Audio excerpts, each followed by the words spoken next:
Hello दोस्तों, मेरे YouTube channel में आपका स्वागत है।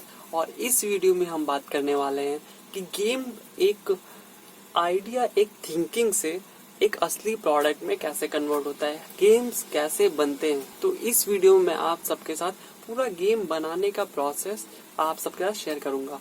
तो सबसे पहले आता है कंसेप्चुअलाइजेशन। तो इस पार्ट में आपको सबसे गेम का पूरा विजन क्लियर करना होता है। जैसे कि आपको अभी कोई गेम का आइडिया आया, तो आपको उस अपने गेम के आइडिया को पूरा क्लियरली सोचना होता है कि आपके गेम की ये स्टोरी रहेगी, आपके गेम का ये कोर गेम मैकेनिक्स रहेगा, आपके गेम में ये फंक्शनैलिटी रहेंगी, और फिर उसमें ये पावर अप्स रहेंगे, ये कैरेक्टर्स रहेंगे, ऐसे ऐसे लेवल्स रहेंगे। ये सब चीजें आपको पूरा कंसेप्चुअली क्लियर करना होता है इस पार्ट में। फिर आते हैं हम नेक्स्ट पार्ट में। तो नेक्स्ट पार्ट में आपको इस पूरे अपने कंसेप्ट को एक पूरे पेपर पे उतारना होता है। तो उस पेपर को कहते हैं गेम डिजाइन डॉक्यूमेंट। तो उसमें आपको पूरा एक अच्छे से डिटेल में लिखना होता है कि आपके गेम में क्या क्या चीजें हैं, आपके गेम की कोर मैकेनिक्स क्या है, क्या आपके गेम की स्टोरी है, कितने लेवल्स होंगे, लेवल्स में अगर आप एनिमीज हैं तो क्या किस किस तरह के एनिमीज होंगे, तो किस किस तरह के कैरेक्टर्स होंगे, कौन कौन सी स्क्रीन होगी, कैरेक्टर सिलेक्शन स्क्रीन होगी, प्लेयर के पास अगर वेपन्स होंगे तो किस किस तरह के वेपन्स होंगे। आपको ये पूरा थिंकिंग पेपर पे उतारना होता है। तो उसे कहते हैं गेम डिजाइन डॉक्यूमेंट। फिर आते हैं हम नेक्स्ट पार्ट पे। तो नेक्स्ट पार्ट में एक्चुअल में आपका डेवलपमेंट शुरू होता है। तो यहाँ इस पार्ट में आप अपने गेम के कोड्स लिखते हो, गेम के कैरेक्टर्स डिजाइन करते हो, 3D मॉडल्स बनाते हो, UI वगैरह बनाते हो। और फिर उस गेम का फर्स्ट वर्जन बन जाने के बाद आप उस गेम को अपने टेस्टर्स को खेलने को देते हो।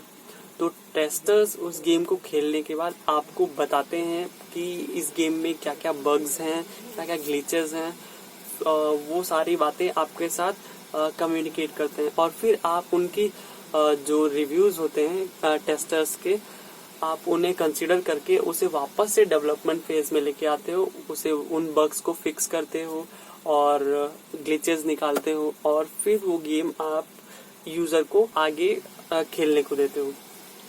तो अब यूजर हर एक यूजर अलग अलग होता है। तो हर एक यूजर आप अपने हिसाब से अपना फीडबैक देगा। तो उसमें आपको फीडबैक में आपके पास नेगेटिव फीडबैक भी आ सकते हैं, पॉजिटिव फीडबैक भी आएंगे।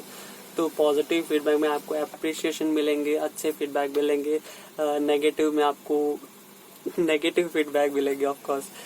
तो आपको इनमें से आपको जो गेम इम्प्रूव करने के लिए जो कंस्ट्रक्टिव फीडबैक होते हैं, जिससे कि आपका गेम और इम्प्रूव हो सके, जिससे आपको पता चले कि यूजर को कहाँ कहाँ की डिफिकल्टी आ रही है, क्या क्या चीजें, क्या क्या बग्स अभी भी रह गए हैं, क्योंकि कुछ बग्स अभी भी बाकी रह जाते हैं यूजर तक पहुंचते पहुंचते।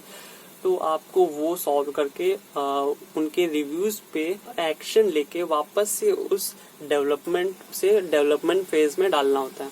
तो वापस से आप उन रिव्यूज पे डेवलप करते हो अपने गेम को। तो उन रिव्यूज पे आप डेवलपमेंट करने के बाद उसे वापस से यूजर के पास भेजते हो, और फिर वापस से यूजर खेलता है उसे और अच्छे और इम्प्रूव रिव्यूज देता है।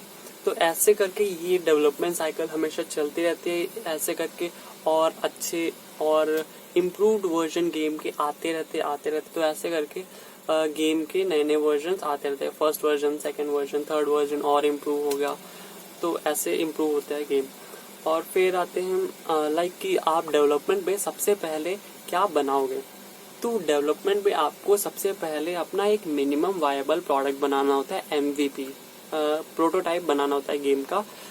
कि उस गेम का प्रोटोटाइप ऐसा होना चाहिए कि उस गेम का प्रोटोटाइप एक्चुअल गेम का जो कोर मैकेनिक्स है, जो एक्चुअल गेम है। लाइक अगर मैं अपने गेम ज़ूम्पी जंपर का एग्जाम्पल लूँ, तो उसमें सबसे पहले मैंने बनाया था, उसकी जो कोर मैकेनिक्स है वो है कि कैरेक्टर प्लेटफॉर्म पे जंप करता है।